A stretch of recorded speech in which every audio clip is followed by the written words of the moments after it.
So in the morning panel, we discussed some of the factors that are contributing to the growth in the number of children experiencing anxiety, depression, and self-harm. And we know that many children are not getting the help they need.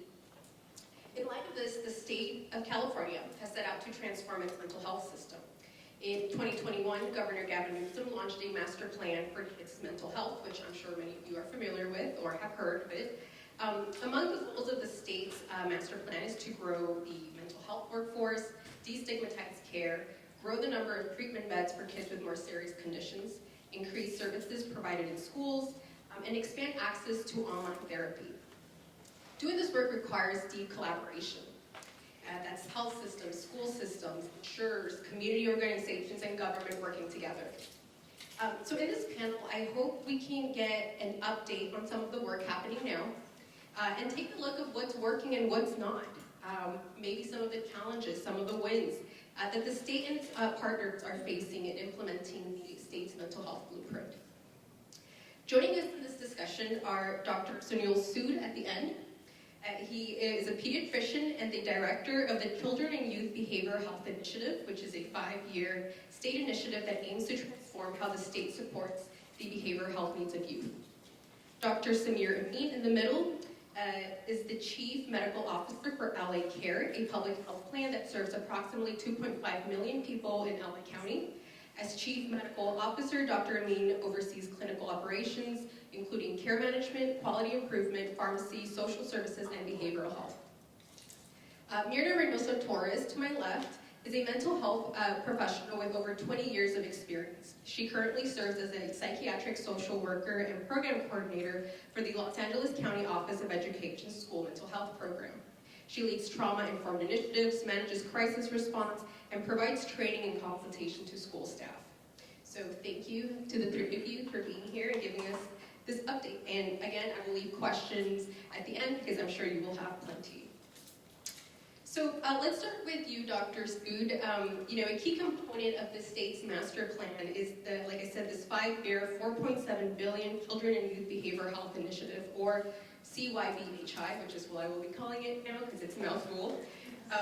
Now, many people here are probably very familiar with it, but for those who aren't, Dr. Sood, can you give us a brief overview of what the program or the initiative is exactly, and maybe a couple examples to highlight and give us a picture of what it's doing?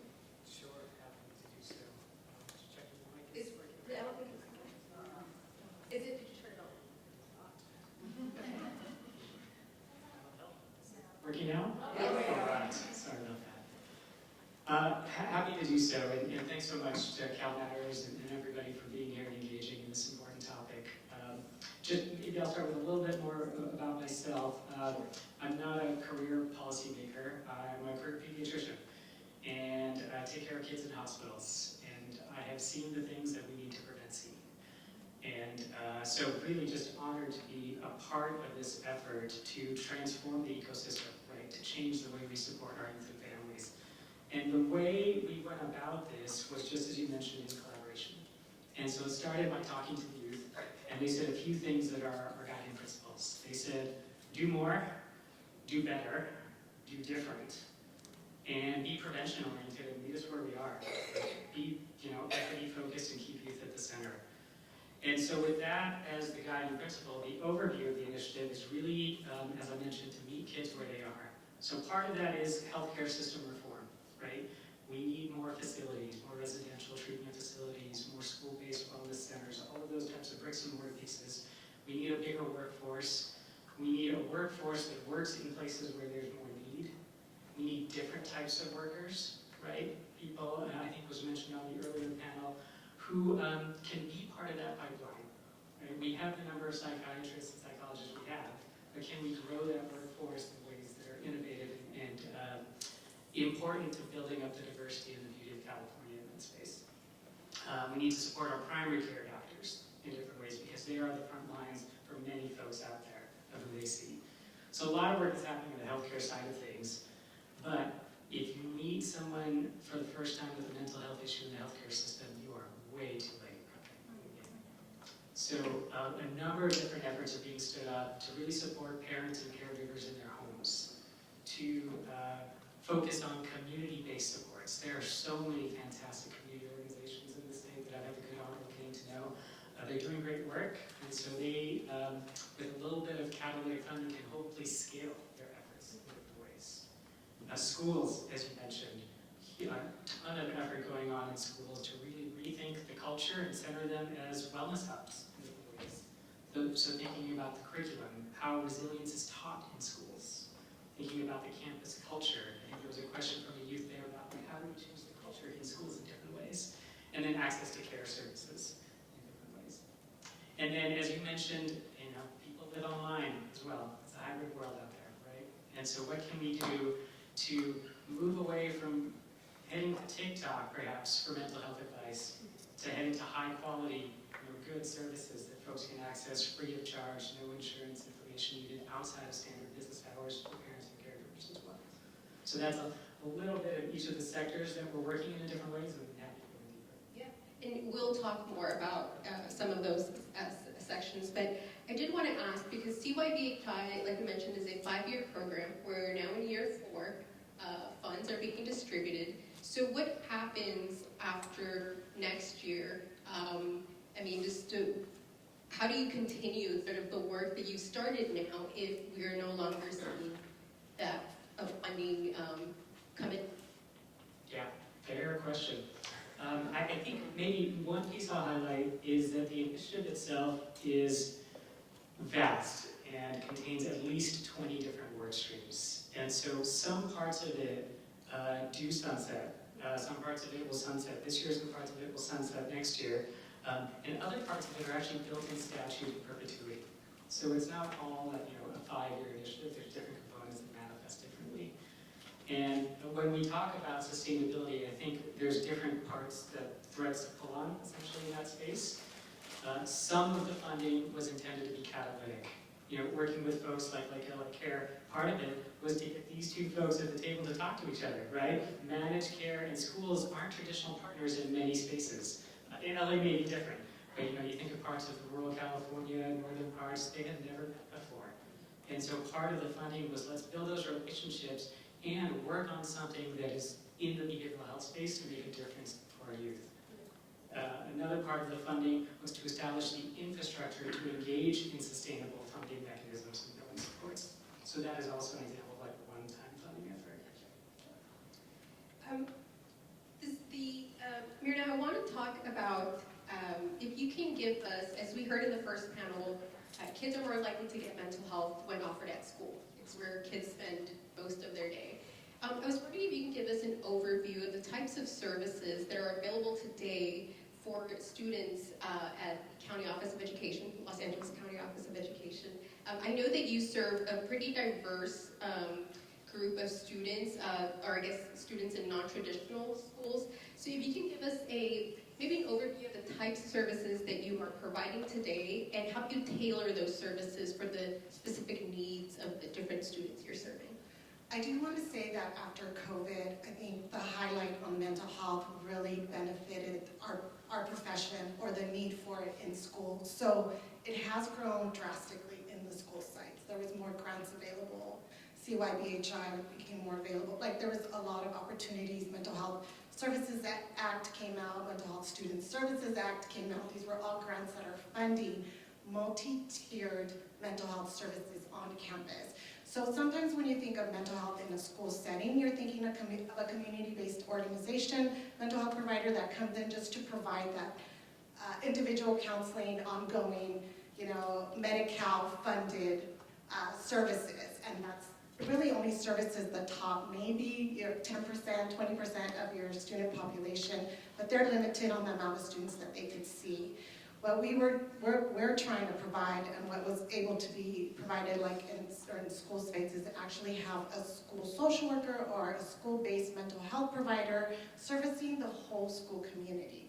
So we're providing mental health prevention, promotion, school-wide campaigns, supporting school climate, classroom presentations, resilience building curriculum in the classroom, and then building a peer leadership program in the Tier 2 services, offering support groups for students needing grief and loss support, or skill building support, LGBTQ+ groups that we can offer. So multiple options for students to take access. So again, because all kids need good mental health, we want to teach good mental health strategies for everybody, including our staff, right? Focus on their well-being and trauma-informed strategies that they could use in the classroom. So staff PDs is also in that universal tier 1 support, and then tier 2 is more targeted for groups, maybe parent workshops as well for those students who are having attendance issues or academic or behavior issues. We would offer parents maybe extra support for parenting classes. And then our tier 1 is always our crisis, suicide risk assessment, threat assessment, and our individual counseling caseload. So again, we want to limit the number on the top tier 3, maybe reduce the amount of crisis, get them the support they need, move them down to tier 2 and support groups, building their support network, maybe being part of peer leadership programs so they can contribute in that way, because students do listen more to other students, right? So that's kind of a snapshot of what we do. There's a lot more involved, but we do try to be part of the school community, not just an outside provider, and be part of, integrated into the student needs. Thank you for that. One thing that came out of the CYBHI are incentive payments to Medi-Cal insurance plans to build new access to schools or to mental health services in schools. Dr. Amin, can you share a bit about the work that LA Care did as part of this incentive program? What did you bring or take to schools in LA County? What were some of the services you were able to provide? Yeah, happy to answer that. And first of all, thank you for the audience, and the fact that you're all here today listening on these topics is meaningful, because it represents to me that we have our heart in the right place and that we're doing the right work. And so thank you for the audience. One thing that is core to my belief system is that we need to make sure that when we talk about access to care, that it's real. And you'll hear doctors, you'll hear hospital systems, you'll talk to insurance people, and they'll tell you, it's really important that we get access within a certain time and distance from where somebody is, that you can make an appointment and get in to see a provider. And oftentimes insurance companies will say that our job is just to make sure there's a provider network there for you to see. From my standpoint, that's just simply not enough. Because access that you can't actually access is not real access, right? So if it's not in a place or in a way that you can actually connect with it, if it's not coordinated, if it's fragmented, then it's not real care. And I think this is a great example of how you make care meaningful to people, how you make access meaningful for people. You have to put it in a place where somebody feels comfortable getting it, and they understand it, and they're able to come back to it when they're ready. And so the program that you were referring to is our school-based behavioral health program. It was an incentive program called SBHIP. They came down to us to administer, and we spent that money in, I think, a lot of meaningful ways. One of the chief ways that we did it was setting up throughout a number of different school districts the ability to access telehealth, behavioral telehealth in the school. And so somebody, kid could come in and say, I need some help, could get into a room, have a secure access to a mental health professional, and have a conversation. And oftentimes this would be not just that one, but some follow-up conversations, and ultimately getting them back in to outpatient mental health care for the long term if it's something that couldn't be dealt with on a few visits in the school. But it actually gave people the ability to get care without having to go outside of a place where they're comfortable, without having to go and look up, how do I find a psychiatrist, how do I find a therapist? Because that in and of itself can be very daunting. And so whenever you talk about access, you have to make sure it's actually something you can deliver on. And we felt like this is something that we were able to deliver on. And it has been amazing. We've had thousands and thousands of visits that have occurred in the schools. We're up and running in most school districts, and we are now trying to work on the next step of important access, which is actually having some legacy to it. And so Dr. Sohil was speaking a little while ago about how do you make sure these programs have a life. And some of having a life of these programs is actually getting it embedded in the way that we normally practice. So getting it embedded into a benefit from insurance. So if somebody has Medi-Cal, they'll be able to access these services based on something that we call a fee schedule in the long term. And so that's one of the things that we're working on, not just having it be a one-time incentive payment that pays for all this telehealth in the schools, but actually gets embedded into the insurance that people have, so that they have a right to it by way of their Medi-Cal benefit. I know that that piece is, I think, one of the things that has sunset now. Are you still providing the telehealth services? We are still providing the telehealth services. We're still providing the telehealth services. The question I think that you're really getting to is, as the program and the incentive dollars are going away, what is the next step? We're trying to answer that right now. Some element of that is going to be exactly like I said, which is embedding it into a benefit in Medi-Cal that has a fee schedule associated with it that people can bill the insurance company for. There's so much detail in that it's post-lunch. I don't want to put you to sleep, but like I can go into extraordinary detail with you about how you get it onto a fee schedule, how do you make sure non-traditional providers are able to bill, how do you make sure that the staff at the school is able to provide that care. There's a whole bunch of detail there that I'll leave for a side conversation perhaps. I did see that there is a group of school districts that sent a letter to the legislature last month asking for some type of funding to be able to extend, because they're in it, they're using it, and maybe they're seeing progress, and so they want the state to extend those funds to be able to keep doing that piece of it. Now you're going to get me into trouble in that. So what they're advocating, there's a whole process by which the original incentive dollars need to transition into the Medi-Cal benefit. It's going to take a while for that to happen. It's been a bumpy process. It's complicated. It is nobody's fault. Everybody's well-intentioned. There's a shoulder period here where we need to make sure that we don't remove the services as a health system and can maintain them.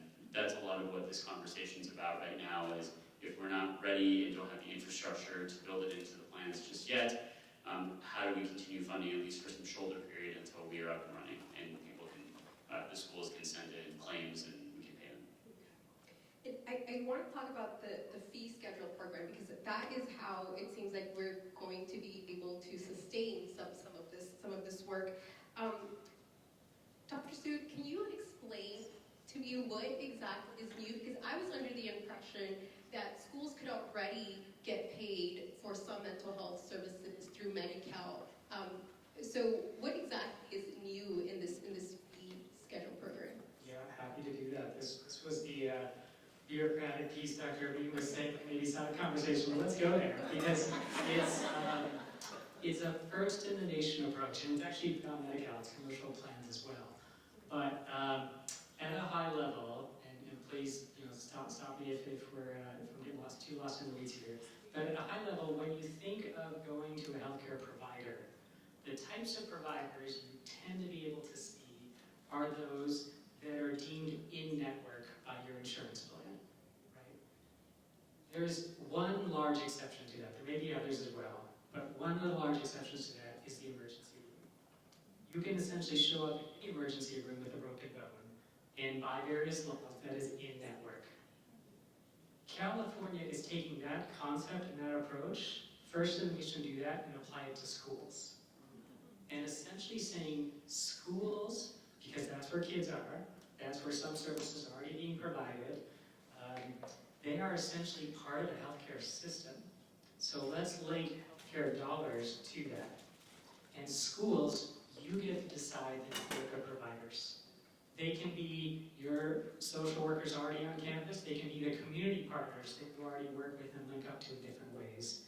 But you get to decide, and then the Kaisers, the Blue Shields, the Medi-Cal managed care programs, all of those are essentially obligated to pay for those services if they're eligible services provided by eligible providers in these ways.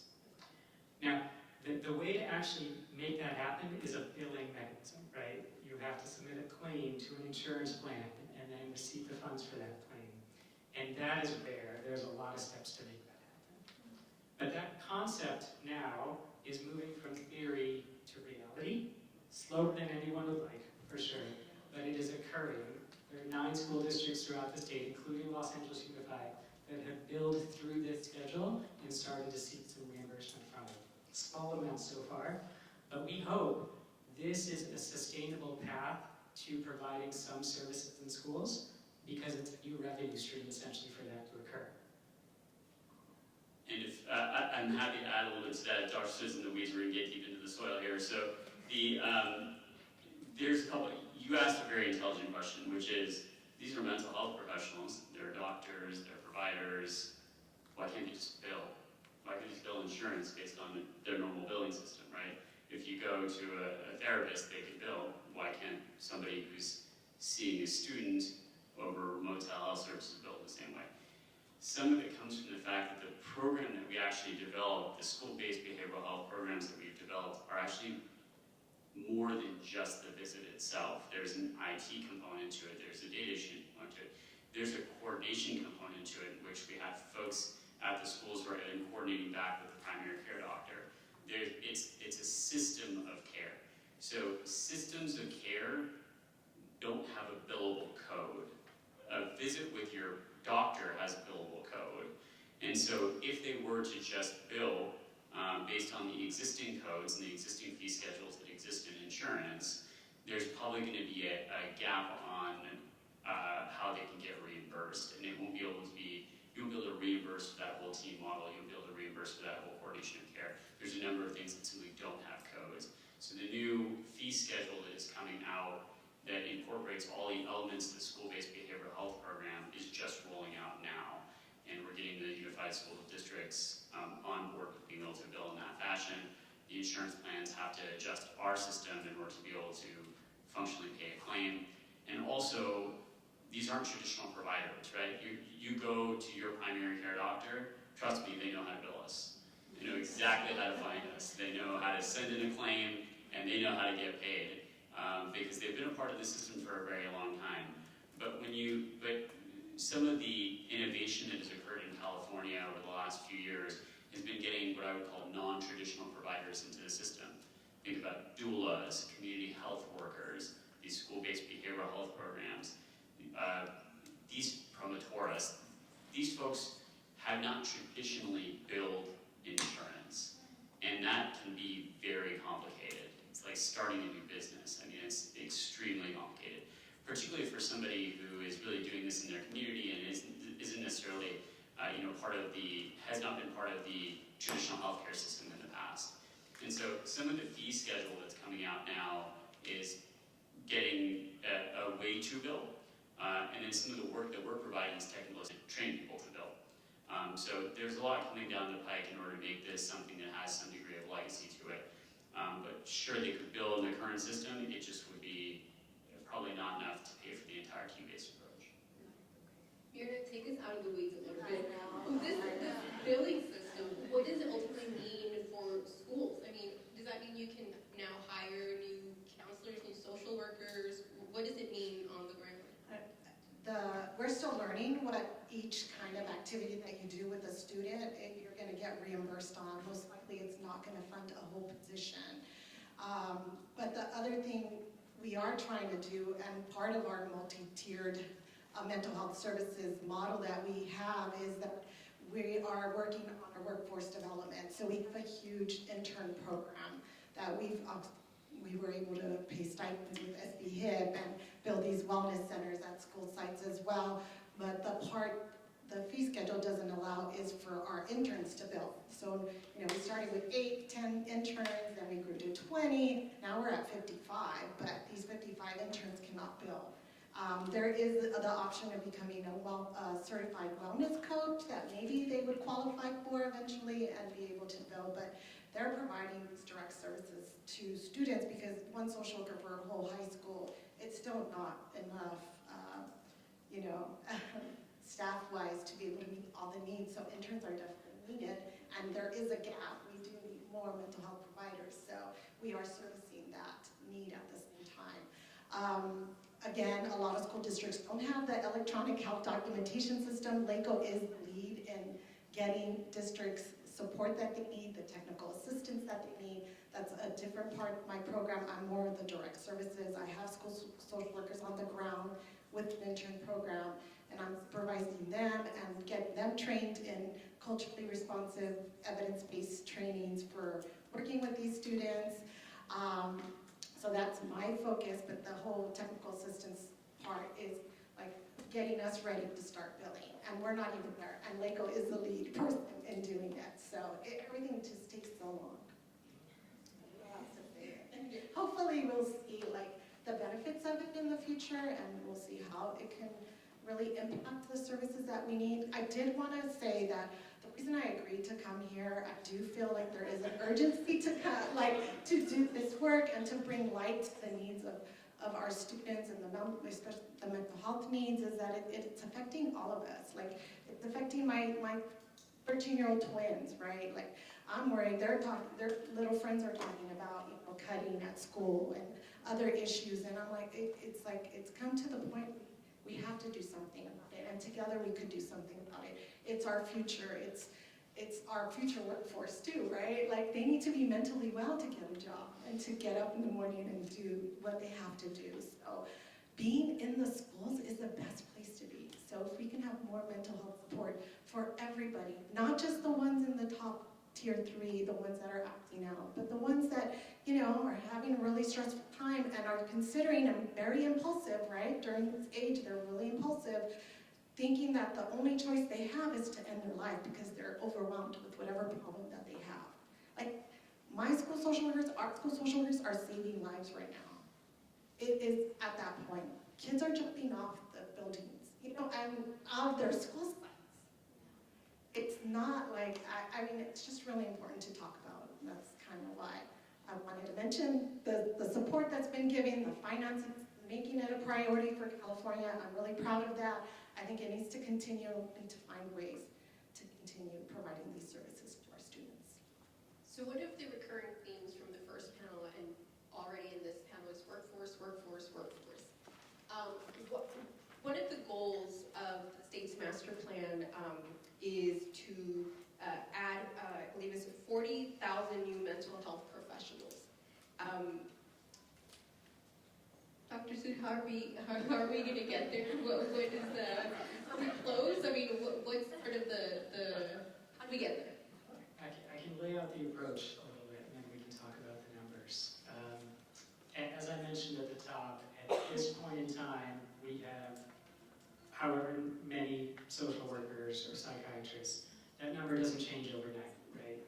It's a zero-sum game when it comes to that. So if you think about growing a workforce, there are short-term, medium-term, and long-term strategies for that. Whereas I like to think about how do we support that high schooler to think about going into this career, and then how do we support that psychiatrist from getting their loans repaid so that they can end up in the place where their services are most needed. So if you start at the high school side, through this initiative, through this funding, we have stood up a youth mental health academy, which is essentially a summer paid both curriculum and paid summer internship to start to explore these types of professions. We have also partnered with 8 high schools throughout the state to really understand peer-to-peer support programs for high schoolers. Right? Peer-to-peer happens in many different spaces. I heard this morning folks talk about the importance of peer support in general. But in the high school context, we haven't really explored what's the right curriculum, what's the right approach to it. So those are some of the goals in that side. In the middle area here, oftentimes to enter this workforce more formally, you need a master's degree, you need a doctorate degree. And the types of jobs that exist for those with associates or master's degrees are few and far between in the behavioral health space. So we've codified a new position in California. It's called the Certified Wellness Coach, as has been mentioned. And many people are already eligible for it. So it's a matter of going online at cawellnesscoach.org, filling out a free form, and then becoming certified. And then for others that are in college or in high school, they can get scholarships to go and pursue this type of career. And ultimately what that does is it deems maybe that person who's been staffing the wellness center as an aide for some time to be certified so that they can be in the healthcare system, right? And then there we go back to how you can continue to sustain these efforts by tapping into the healthcare finances side of things. So that's in the middle term side of things. And then on the long-term side of things, we are working with training programs up and down this state so that every year they train more social workers and train more psychiatrists by expanding their residency programs in their training slots. So those are some of the efforts. I can tell you, if you look at that full spectrum, to date, there's been more than 50,000 individuals that have been supported along their journey. They're not all psychiatrists today, right? They're not all social workers or therapists today, so that's hard to say that we've achieved 40,000 new workers today, but more than 50,000 so far have been supported along that path. I have another question for you, Dr. Sue. This is a little different, but I think one of the things that we talked about, what else can we do while we wait for that workforce, to get there. There's always sort of this, these apps, the mental health apps come up, right? And I know that the state has invested in 2 mental health apps, one for parents and young children called Bright Life Kids, and the other for teens and young adults called Soluna. These apps are free and allow you to access virtual therapy and counseling. These apps have been available for a little bit over a year now. Can you give us an update of, how it's going? Are children using them? Is there a high use, or how is that going? Yeah. So to date, these numbers may be a little bit older now. To date, right around 200,000 children and youth have used these devices, or these services so far. They've been used in all 58 counties throughout the state. And I think the two statistics that keep me really hopeful about this innovation that California's invested. One is that more than half of them, by zip code data, come from zip codes where we know there are lower access to care measures. It's HBI quartiles, Healthy Place Index quartiles, and they come from the lower two, more than half of those that use it. And the other piece is that more than 70% of those who've been surveyed who use these apps, this is their first time interacting with the formal healthcare system, the behavioral health system. And that was really the goal of this, right? For some people, a health officer in a rural county to do this. For some people, walking into a wellness center, let alone a clinic, is too much. They're not ready to do that. But they can still ask the question, what is anxiety? What does that feel like? And how can I explore that under the covers by myself if I want to, or connect with a professional in a private space for me to get that type of support for the first time. That sounds a little similar to what Dr. Amin was talking about earlier with the telehealth at the schools.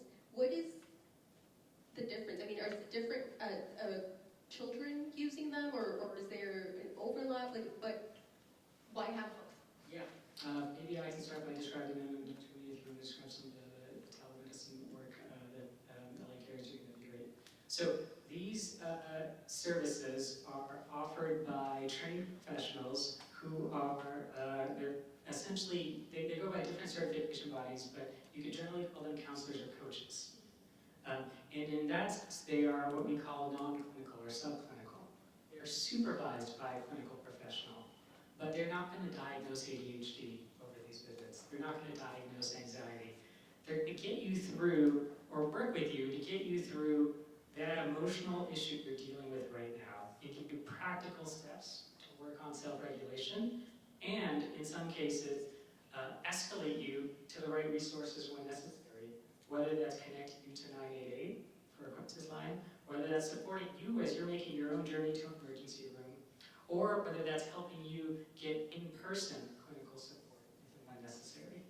So that's the level. I would say to the tiers that Myrna was talking about, this is tier 1. This is really for anybody who really wants to explore some of these issues for the first time and get some support, which is, I think, a little bit different from what the services that LA Care is offering. Yeah, I think you could probably look at it as a continuum of care, where this is sort of the beginning continuum of care, probably a very low barrier to entry, where somebody can, access it by way of an app, whereas what we're talking about as part of SBHIP in the schools is actually being able to walk into an office at the school itself and then have a visit with a provider, a clinical visit, and actually having that discussion, whether it's therapy or having a discussion with a trained provider like a psychiatrist.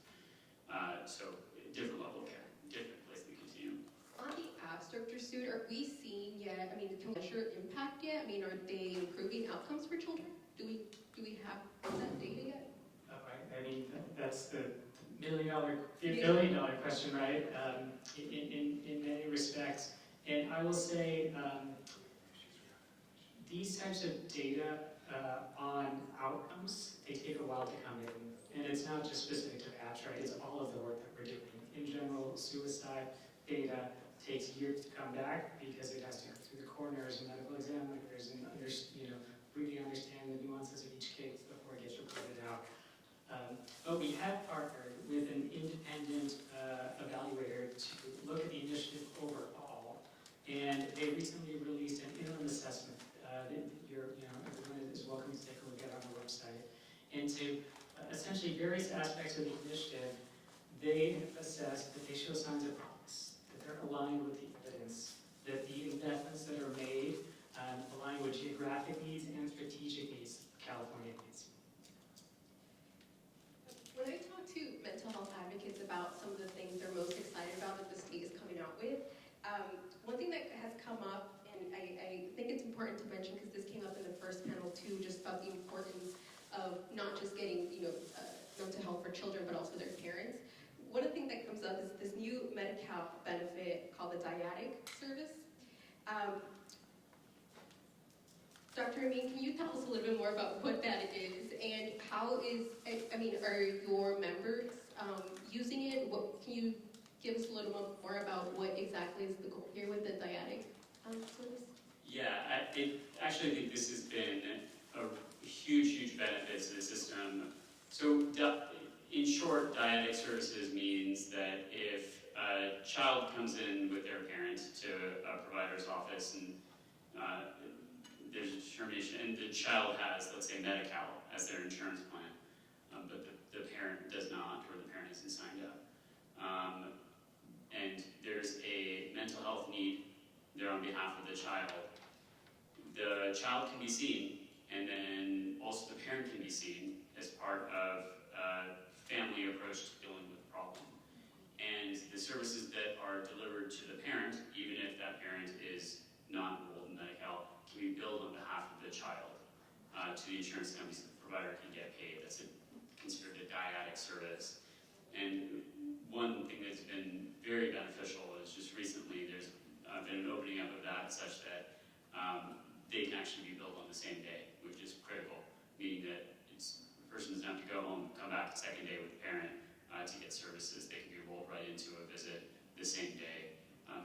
There's some intricacies behind doing that in our normal insurance plan or normal insurance functions because you don't want somebody billing for two different activities at the exact same time. But there's an understanding here that time is of the essence and that you want to make sure that you don't fragment that care. So again, if a child walks in with their parent, they can have a same-day visit with both the parent and the child together for therapy, and that can be very meaningful. It's a dyadic benefit. The child's insurance gets billed for the parent's visit. That sounds really efficient. Speaking of Medi-Cal, one of the things that I've been following the past couple months, that we've all been following the last couple months, is kind of what's happening in DC right now. We're looking at, or we keep hearing about potential cuts to Medicaid spending. A lot of this new programming and frameworks that we're talking about here, you need Medi-Cal to pay for. Now, if we're looking at potential, billions of cuts to safety net programs, including Medicaid, what kind of impact would that have on the ability to be able to keep providing or to provide the services that we're talking about here? There's something going on in the federal government right now. Should look at the news more frequently. Okay. So yeah, I think it's no secret to anybody that there's going to be a reassessment of how we spend our money. I bet you anybody here, anybody out in the audience is thinking the same thing, that, we want to make sure that we're not just tossing solutions at the problem that are unvetted, just tossing stuff out there and hoping that they help. The most important thing is that we protect the things that have real return on investment. And I know that it's a loaded term, return on investment, but it's the truth. If we're going to put our effort and put our dollars towards it, we want to make sure that it's meaningful and that it has a return. Now, that return may not be monetary. That return may be that we have a child who does better in life and stays out of the hospital. So I think some of the conversation does at some point need to turn from cutting to just making sure that we are doubling down on the right things, that we're paying for the things that are really benefiting folks and maybe dialing back on some of those things that aren't. And so I have to imagine that everybody being well-meaning, both in our state and the federal government, can align on that we need to be really spending money on the things that are important. I tell you that the things that we've been discussing today, whether it's through the data that Dr. Sohil has or the data that we have at LA Care, are important. They have benefited children, they've benefited the parents of children, and there are things that we need to double down on. And so, you mentioned that, hey, listen, if the money comes out of the system, what's really going to get affected?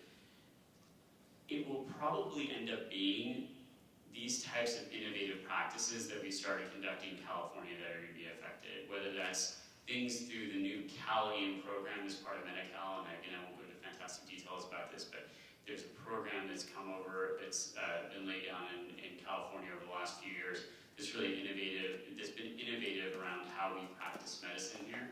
Things like enhanced care management, community support programs that have been particularly meaningful to young kids as well as to the mental health space. So I worry that some of those innovative things like CalAIM are going to get affected. I also worry that some of these additional services that we're providing, like a dyadic benefit, whether it's the work that we're doing to integrate mental health care into primary care, that those types of things will get affected.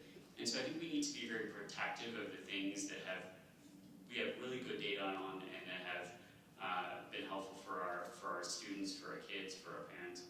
And that's why our health plan is partnering so closely with the state on protecting these programs that are important. We're getting close to time, and I do want to leave time for people's questions. So I'm going to ask you the same question I asked the last panel that we ended with, was what gives you hope, given everything that we know about the state of children's mental health and the work that you all are doing? What gives you the most hope? Myrna, maybe we'll start with you. I would say the students, definitely. I think getting their feedback or hearing back, I would have to write up monthly reports on what the school social workers are doing at their school sites, so they would send back, pictures of all their school-wide campaigns they would do, or their peer ambassador program that they started. They initiated their own podcast, but they participated in already existing podcasts and shared about why mental health was important. 30 minutes of it, and they did a fabulous job. So all of those kind of how I'm seeing our mental health work impacting our students and staff as well, and parents, that's what fuels me, that's what keeps me going and hopeful. Thank you. This is an easy one for me. This issue is a big rock, and for a long time I feel like we have spent looking at this rock and saying there's no way it's going to go uphill.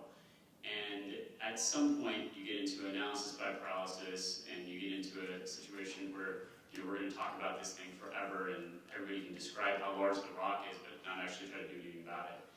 And what gives me hope is that we've actually started going down the route of putting one foot in front of the other and starting to push. And we may not see progress right away, but over time, we at least know that we're inching this thing up. And I can see those inches, and I can see us moving it. And I can see that we are actually making some positive impact. So the thing that gives me the most hope is that we finally started mobilizing. We finally started moving this rock up the hill. And even though it's a slow progression, there is a lot of very well-meaning people who are doing very good work to at least get this thing going. And I think some piece of this is really building a legacy for it in a way that it can be incorporated into our normal healthcare ecosystem so that it can have a life beyond single investment programs, single incentive programs. I'm going to take the prerogative to underscore both of those points. Myrna, couldn't agree more. The youth give me hope. Plain and simple. I started off by talking about the things that I see that I don't want to see in the hospital, but I've also seen the tail end of that, right? Recovery from these issues. Sarah, everything you just shared, right? You are the epitome of resilience. And there are so many youth out there who are struggling and surviving and then thriving in so many different ways. And so they're dealing with way more than what I had to deal with as a kid. They're smarter and more poignant, so they can be just so much hope. And to what Dr. Amin was saying, I think, despite some of the very legitimate concerns about what's happening at the federal level, California is doing some pretty cool things. And this ended up being a little bit of a healthcare financing example, but a lot of what California is doing through this initiative is homegrown. It's funded through your tax dollars for the state of California, by and for the state, as is the Behavioral Health Services Act, as is some other work that the state is doing. So I think, the youth combined with hopefully additional support from the state, and the state meaning all of us, give me about where we're going. Great. So let's get to questions that aren't about billing.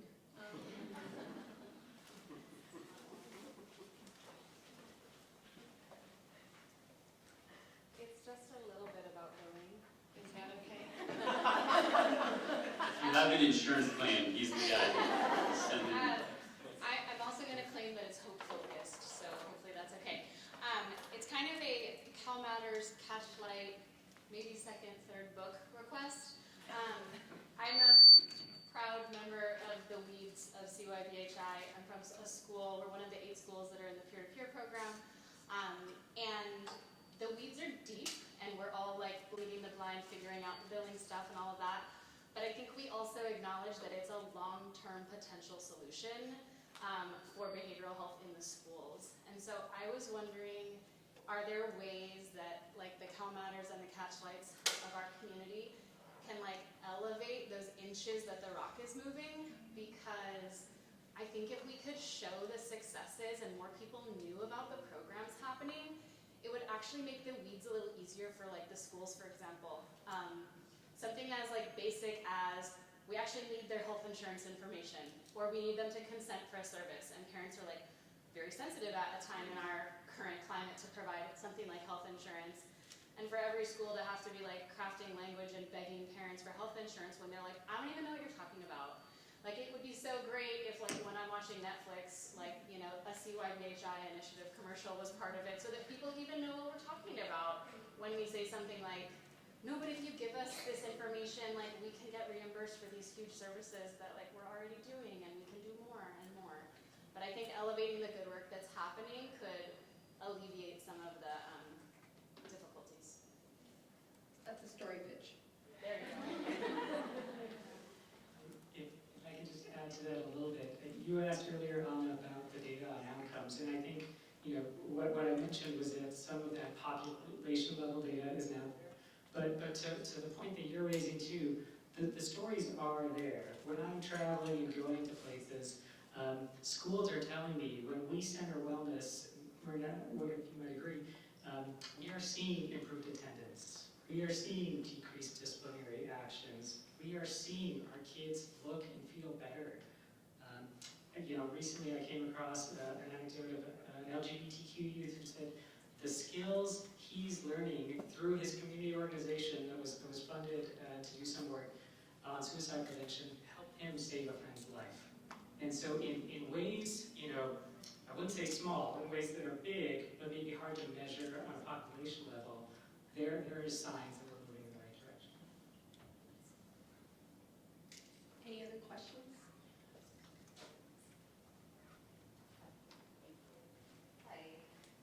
Hi, I'm a, I'll put this on. I can use my, No, it's okay. okay. I'm not a health provider, I'm a parent. I have a toddler who I affectionately call a three-nager. And I've actually taken advantage of Brightline's services, which I actually found through, I think, social media. So I was like really curious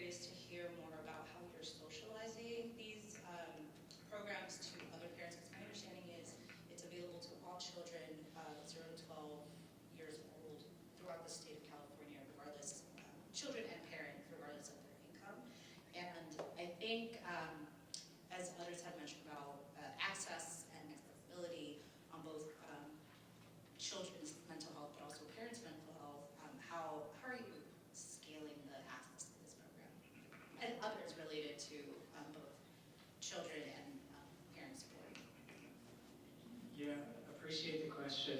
I think the short answer is we're trying to get the word out everywhere through as many means possible. And really trying to focus on equity as part of the outreach efforts. I'm blessed to have resources. I'm sure I could find a list if I needed one, but I know that's not the case for many, many families out there, right? And so that's really one of the guiding lights and the focus on the approach here. The facts you mentioned were 100% accurate. So free, no insurance needed. I'll add to that available in English and Spanish with telephone support for 17 other languages. And available outside of business hours. I have an 8 to 10-year-old, and we used it as well. I think we took our appointments at 6 or 7 at night for them, which was convenient for the whole family. They were done with after-school activities. We were home, and we could get the support we needed. We're working on various outreach efforts specific to these programs, but we also have 3 very large statewide campaigns that are happening. One on adverse childhood experiences. It's called Live Beyond. Another one on suicide prevention. That's called Never Bother. And a third one on stigma reduction. That's called Take Space to Pause. Collectively, those campaigns and the messaging and the ways you can find it on social media and other places have reached Californians by our estimates 1.3 trillion times. And in each of those, they talk about these different services as well. And so we're trying to reach and integrate across all the different efforts to make sure that folks get the support they need in the way that resonates best with them. I did see one of your ads featured Megan Thee Stallion, so that was pretty cool. Any other questions?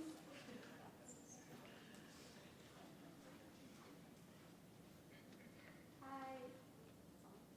Yeah. Hi. Hi, I'm Hasmina with the Children's Partnership. I have a question. You talk about all of these really cool programs that are bringing a lot of hope, a lot of youth serving programs, community-defined practices. Is there any foresight into how the long-term sustainability of these programs and how they will continue to be funded? I know you said a lot of it is sort of through the fee schedule, but are youth peer-to-peer programs going to, is there any foresight to whether they'll be available to be billed through Medi-Cal anytime soon? Great question. So, if I'm hearing you correctly, it's specific to the peer-to-peer program. Is that your question? Youth serving programs, youth peer programs. Yeah. So, in general, when we think about funding, and again, I'm relatively new to this space, but there generally seems to be 2 categories. One-time investments, right, grants, or billing tend to be the 2 options that exist for the most part. There are other more innovative mechanisms as well, but those tend to be the 2. And so for some of the programs that were scaled through one-time grants, there are pathways to bill for sustainability going forward. One of those mechanisms is the fee schedule, but for community organizations, there are other Medi-Cal more specific billing mechanisms that as these grants start to wrap up, there will be more guidance to help support some of the ways to do that. I think just to add on to that, we have a problem, right? The problem is that it's hard to educate people about the intricacies of how you get into the system. And so we are developing mechanisms by which some of these programs can be incorporated into an insurance benefit that we can then pay out. But getting people enrolled in those and becoming the type of worker that can bill and then teaching them how to bill, that's the struggle. And so as much as we can do around technical assistance, we're trying, but it is a problem. We should all acknowledge it. It's this idea of non-traditional providers and bringing them into the system and under the tent. And we have to figure out new and innovative ways to do that. We've been relatively successful in a few places. I would say, the doula benefit is up and going. We're a community health worker benefit that a lot of what you're talking about could probably be incorporated into. But it has been a struggle. we're going to have to sort of figure this out over the next few years. I think we have time for one more, if anybody has. I'd like to start off by thanking all of you for the initiatives and what you guys are doing. I used to be a school social worker, and I'm encouraged to know that there have been some changes or like things being put into place, because I stopped being one for the reason that when I learned that it's just really difficult to get funding for that type of mental health support. It's like it's going to go to the grades, it's going to go to attendance. Thankfully, I was in a school that prioritized mental health for youth, but it is, I'm very happy to hear this. But I do want to ask, because in my current role, we work with youth who have a lot of trauma, and so I feel, and I may have misunderstood, but I feel that the services are mostly talk therapy, or like talking through supports, and our youth who are in schools, they kind of get pushed out or told, we don't know what to do with you, and they need more maybe like non-traditional, maybe equine or art therapy or neurofeedback, which is expensive, so I get it. But just curious if any talks about non-traditional talk therapy being put into place or funded. I may leave it to the people who are more educated on this topic than me to answer that question, but I will say that there are avenues to get care beyond just the remote telehealth. One other major innovation that I touched on very briefly was the CalMatters programs that we have out there. And there are a number, about 14 different community supports programs. Some are for the unhoused, some are for people with asthma. There's a number of different ones. But one of the other key aspects of CalAIM is enhanced care management. Enhanced care management is usually delivered by a community-based organization or by actually the clinics that people are going in and seeing. And there's a list of populations of focus, one of which is the population that you described. And so they meet the criteria to be a part of these enhanced care management programs. They can oftentimes hook them up with some of these more non-traditional forms of therapy. So one answer to your question is it's not just that. There's a bunch of other layered support systems that we've developed to tack on, and they're new. And so some folks may not be familiar with them, but I would say in that population, enhanced care management probably is very meaningful.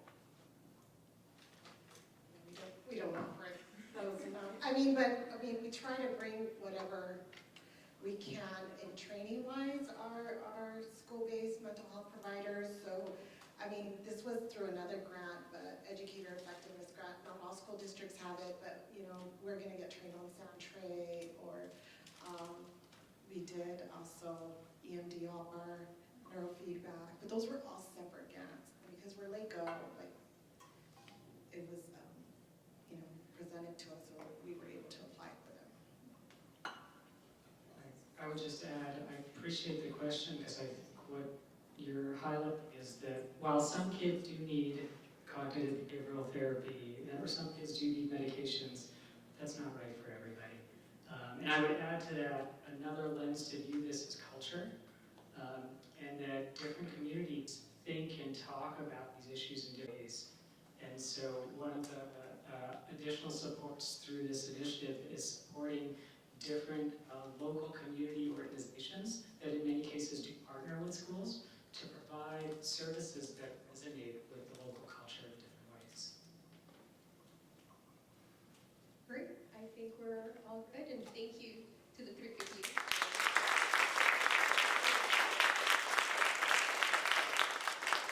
Thank you so much for doing this. And I really appreciate everybody being here with us today. It's an important conversation. It's not the beginning of the conversation, sure as heck not the end.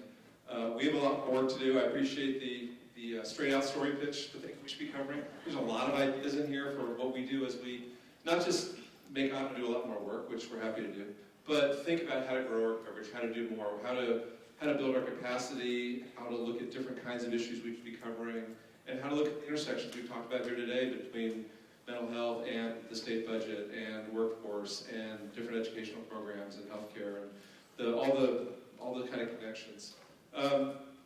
Real quick, as I mentioned before, we are a nonprofit news organization. We exist because of your support. A lot of folks in this room already support us. If you'd like to support us, we'd love that. You can do it online at our website, calmatters.org. You can also sign up there for our daily newsletter. If you don't get it, I encourage you to do that as well. Our development team, Kate and Myra, are here, happy to talk to people more about what we do. I mentioned before, Lizzie is here from Cashlight. Raise your hand and say hi. Talk about the great work they do. We'll be around for a little bit, happy to talk. Really appreciate everybody coming out. We're going to be doing a lot more of these kind of things. We encourage you to keep an eye on our newsletter, join us for these things. Send us ideas, people we should be talking to, other places these kind of conversations should happen. Our only goal is to get this out there in front of people and have these conversations. So the more we can do, the better. With that, thanks everybody for coming.